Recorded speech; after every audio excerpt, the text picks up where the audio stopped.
Selamat pagi Bapak Ibu. Kita akan memulai renungan pagi kita pada pagi hari ini. Namun sebelumnya, mari kita bersama-sama mendengarkan pujian berikut ini.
Mari kita bersama naikkan doa kita. Mari kita berdoa. Terima kasih Tuhan untuk pagi yang indah yang telah Kau izinkan kami untuk menikmatinya. Berkati kami supaya pada saat ini ketika kami boleh membuka hari ini bersama dengan Tuhan, kami boleh diizinkan oleh Tuhan untuk mendengarkan firman Tuhan, dan kami diizinkan oleh Tuhan untuk memperbaiki kehidupan kami. Terima kasih ya Tuhan. Tuntun kami, tuntun hamba-Mu. Tolong kami ya Bapa, dalam nama Tuhan kami Yesus Kristus kami berdoa. Amin. Bapak Ibu yang dikasihi Tuhan, firman Tuhan pada pagi hari ini terambil dari kitab Amsal 4 ayat 23. Jagalah hatimu dengan segala kewaspadaan, karena dari situlah terpancar kehidupan. Jagalah hati dengan segala kewaspadaan, karena dari situ terpancar kehidupan. Bapak Ibu yang dikasihi Tuhan, banyak orang yang kepingin supaya Tuhan itu menghilangkan semua masalahnya. Menghilangkan rasa sakit hatinya. Menghilangkan rasa kesedihannya, penderitaannya, dukanya, penyakitnya. Pokoknya menghilangkan yang gak enak itu. Tetapi Bapak Ibu, ada juga orang-orang yang sebetulnya kalau kita lihat itu tidak pernah ada atau tidak sedang mengalami rasa duka. Semua sudah tercukupi dengan baik, masalah hidup tidak ada. Namun tetap saja merasa tidak puas. Kenapa ya ada orang-orang yang seperti itu? Kenapa ada orang-orang yang selalu tidak pernah puas dalam kehidupannya? Bapak Ibu, jawabannya sederhana, sangat sederhana. Karena orang-orang seperti itu adalah orang-orang yang tidak dapat menjaga pikirannya. Kenapa sih kok kita begitu pentingnya harus menjaga pikiran kita? Kita harus belajar untuk terus-menerus mengelola pikiran kita. Ada 3 alasannya Bapak Ibu. Yang pertama, alasan pertama adalah karena pikiran kita ini ternyata mengendalikan hidup kita Bapak Ibu. Tadi Amsal 4 ayat 23 akan saya baca kembali, namun saya akan baca dalam terjemahan bahasa Indonesia masa kini. Amsal 4 ayat 23 dalam terjemahan bahasa Indonesia masa kini tertulis demikian. Jagalah hatimu baik-baik, sebab hatimu menentukan jalan hidupmu. Luar biasa ya. Hatimu menentukan jalan hidupmu. Hati dalam bahasa aslinya lebah itu artinya adalah tempat di mana pusat pertimbangan. Di manakah pusat pertimbangan itu terjadi? Jelas itu terjadi dalam pikiran kita. Bapak Ibu, ternyata pikiran kita itu punya kemampuan luar biasa untuk kemudian membentuk hidup kita. Hidup kita menjadi baik atau hidup kita menjadi buruk sangat tergantung pada apa yang kita pikirkan. Misalnya, pada waktu masih kecil, kita dikatakan oleh orang tua kita atau ada orang lain mengatakan, kamu anak tidak berguna, dan kita mengamini perkataan itu. Kita menyimpan dalam pikiran kita. Kita selalu mengatakan bahwa saya bukanlah orang yang tidak berguna. Bukan cuma pada waktu masih kecil, bahkan sampai dewasa.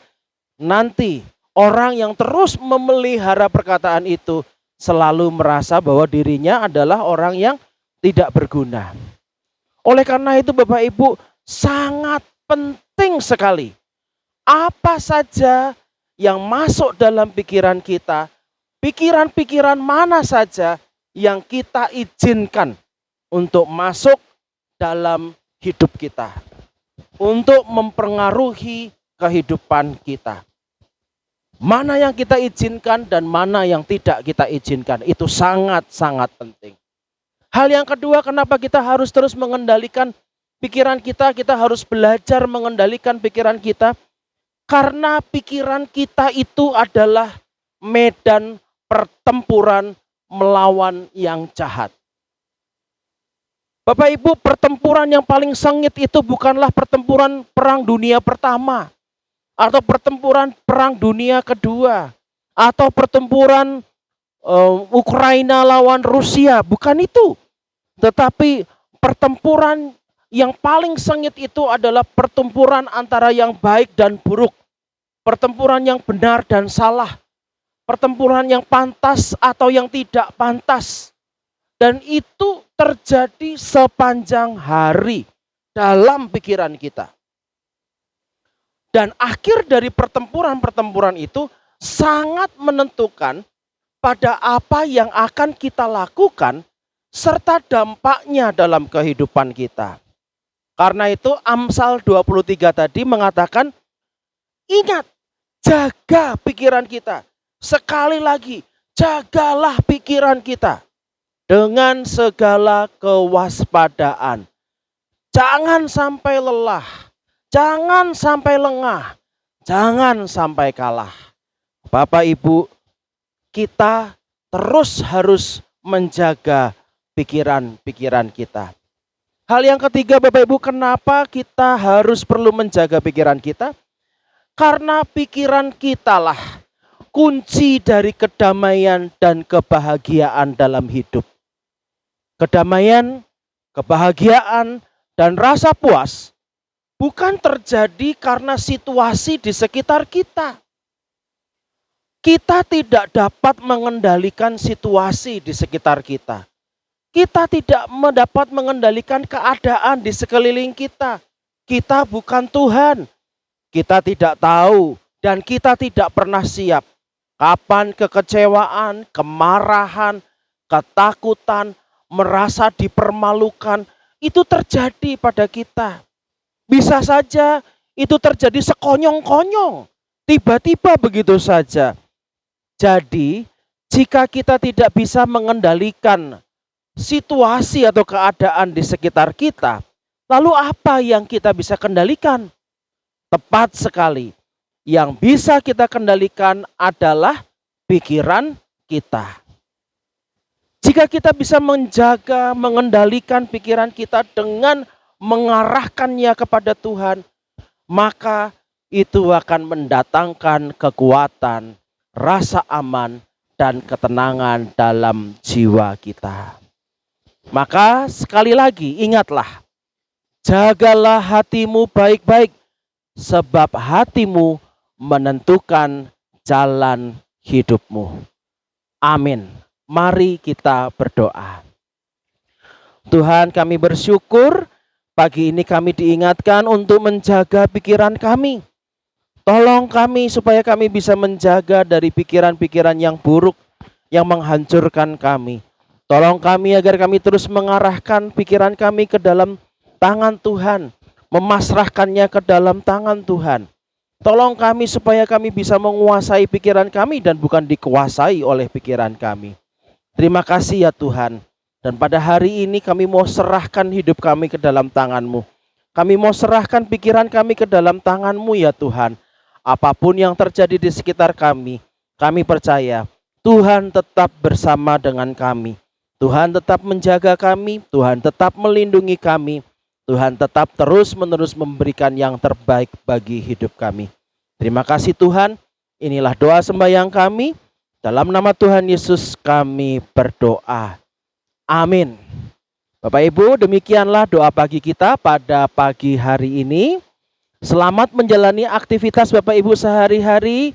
Dan sebelum kita memasuki kehidupan kita sehari-hari, mari kita bersama-sama naikkan pujian berikut ini. Shalom.